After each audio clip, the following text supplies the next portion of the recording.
It's 8 p.m. and here are our top stories. Our short break from the snow just hours away from ending. And it is a weather action day here at Denver 7 as cold temperatures and snow make its way into the metro area. How much you can expect in your neighborhood still to come. Wilson looking for somewhere to go. This one is caught for the touchdown. The Broncos are back, baby, after scoring a blockbuster deal. First reaction was cheers of joy. It's like we're getting Peyton Manning all over again. Russell Wilson coming to Denver and bringing Super Bowl ambition with him. We know he's capable of winning. Kind of brings that one thing we've been lacking in the quarterback position. We're breaking down one of the biggest trades in NFL history, what it cost and what it's worth to the team. It should be fun. It should be interesting to watch. Good evening and thank you for watching Denver 7 News on Local 3. I'm Jessica Porter. I'm Danny New. We'll have more in a minute on Rocky Mountain Russ. What do you think? I'm workshopping that. That's an exciting little name there. Something to think about. TM, trademark. But first, let's talk about snow. It's coming. It's a Denver 7 weather action day. Calm tonight, but we will have snow on the way tomorrow. Katie LaSalle is in the Weather Center tracking the latest. Katie? Good evening to you, Jessica and Danny. Yes, we saw plenty of sunshine today statewide. Temperatures topping out in the high 30s, low 40s. Let me just give you a beautiful time lapse of our sunset tonight over the Denver Museum of Nature and Science. We're under a partly to mostly cloudy sky right now. Dry conditions currently, but snow and cold, yes, it is on the way with this next winter storm. We have many watches and warnings in place across the Front Range and Eastern Plains. Winter weather advisories, winter storm watches. Heavy snow expected into especially our northern mountains up near Steamboat Springs. Could see around 6 to 12 inches when all is said and done with this system. It's going to be a lot colder over the next couple of days as well. Highs tomorrow only in the low 20s, mainly in the afternoon for the drive in the evening. That's where we'll see more snowpack roads for the Front Range and Eastern Plains. More on your snow totals because right now it's looking like some pretty hefty amounts in the mountains and light to moderate snowfall for the plains. I'll have your full forecast coming up.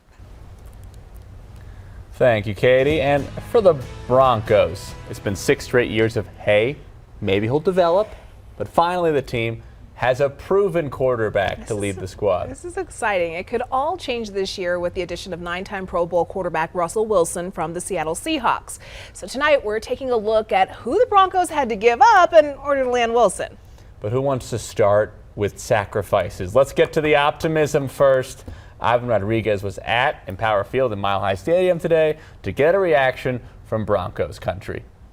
First reaction was cheers of joy. I know I got a little notification from Sports Center saying we made the trade, and huge applause all around the office. Broncos fans are ready for what they believe could be a new chapter of success. He brings proven success of winning. Finally, someone who can actually lead the team. That is great news for a couple reasons. We really needed a veteran quarterback to come through here because we've been trying to play that draft game for way too long and just striking out. And thank goodness Aaron Rodgers isn't coming here, man. As far as what Russell Wilson can bring to the Broncos, the possibilities are endless. He brings experience, he brings poise, and he's just a great figure. It's gonna be amazing here. Some fans even comparing this trade to when Peyton Manning arrived. I think this, without a doubt, is the biggest trade since Manning. I mean, obviously we gave up 2 first-rounders, 2 second-rounders, so huge trade, but, you know, upside is endless. Brings confidence. Russell Wilson has that mentality. I mean, he's always been a champion. He's really good and he knows the game. But even with all the hype, fans expect one thing: to win. And at the end of the day, he has to succeed. At this point, that big of a trade, kind of settling nothing less than a Super Bowl. Those are kind of expectations at this point. Ivan Rodriguez, Denver 7. Thank you, Ivan. All right, let's get to those specifics now because the team did have to give up a good chunk of players and draft picks to get the former Super Bowl champ. Broncos country will have to bittersweetly say goodbye to Drew Lock, Noah Fant, and Shelby Harris, as well as 5 draft picks, including 2 first-rounders, 2 seconds, and a 5th. But in return, they get a 4th-round pick. Oh, and also Russell freaking Wilson. To put that in perspective, it's very easy to argue he is a top 5 quarterback in the last decade. I mean, he has made the Pro Bowl 9 times in his 10-year career. 9 and 10. And after playoffs, where we just watched Josh Allen, Patrick Mahomes, and Joe Burrow all cement themselves as the gatekeepers to the Super Bowl in the AFC, they need an elite quarterback. And it's a lot easier to get to the championship when you have a QB who has played in 2 of them. Also, Denver theoretically gets national treasure Sierra now. Imagine running into the Grammy winner at King Soopers. It's pretty cool.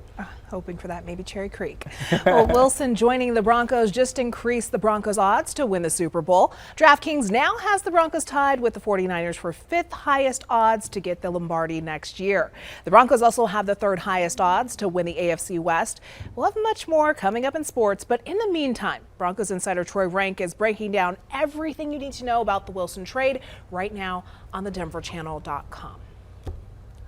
Next today, we are continuing to follow an emergency plane landing in Centennial. Both lanes of E-470 have reopened after a small plane was forced to land in the median on I-470 that's near the South Peoria exit. Now we know there were 2 people on that plane. Denver 7's CB Cotton joins us with the details. Mangled metal sits in the median of E-470.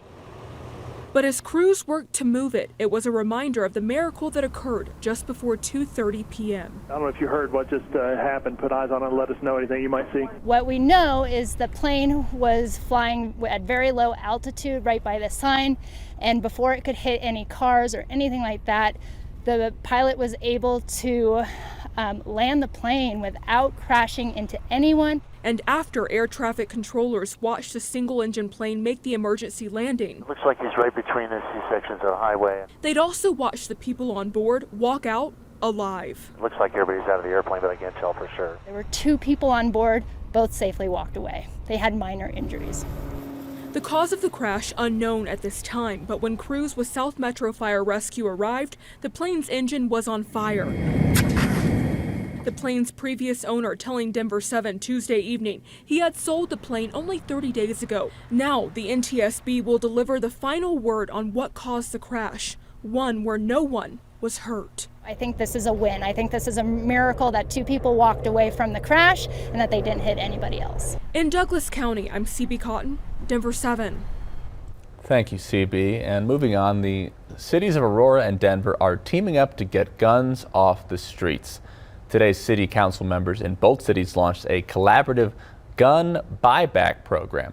There will be 8 gun buyback events across the metro where you can anonymously drop your guns off in a drive-thru and then you get a Visa gift card in return. The hope is to prevent guns from being stolen. So it's a gun storage issue, safe gun storage issue. And if there are people who maybe have inherited a weapon from a spouse or a grandparent when they passed away, and they don't want it, but they don't know what to do with it, right? Maybe there are people who are parents whose kids are getting a little bit older. They had weapons previously, but now feel very uncomfortable with the idea of them being in their home. And the first buyback event will be in Lot J at Empower Field at Mile High on March 19th. Now an update to a story we brought to you on Monday. A building to create an office focused on missing and murdered Indigenous people was introduced today at our state capitol. The office would be tasked with creating an alert system, training first responders on how to handle cases, and improving data tracking. Right now, parents and community members are weighing in on the Douglas County School Board finalists to become the district's next superintendent. The 2 candidates, Erin Kane, Danny Windsor, spoke in front of the school board last week, and this is all with the hope that the board has a new superintendent in place by the end of the month. Colorado, we are bracing for our next winter storm when we can expect to see snow move into the metro. Coming up. President Biden takes aim at Russian energy. This is a step that we're taking to inflict further pain on Putin. Tonight, new concerns over even higher gas prices. The prices are literally ridiculous. With no sign the pain at the pump will end anytime soon. It is very likely that prices will get worse.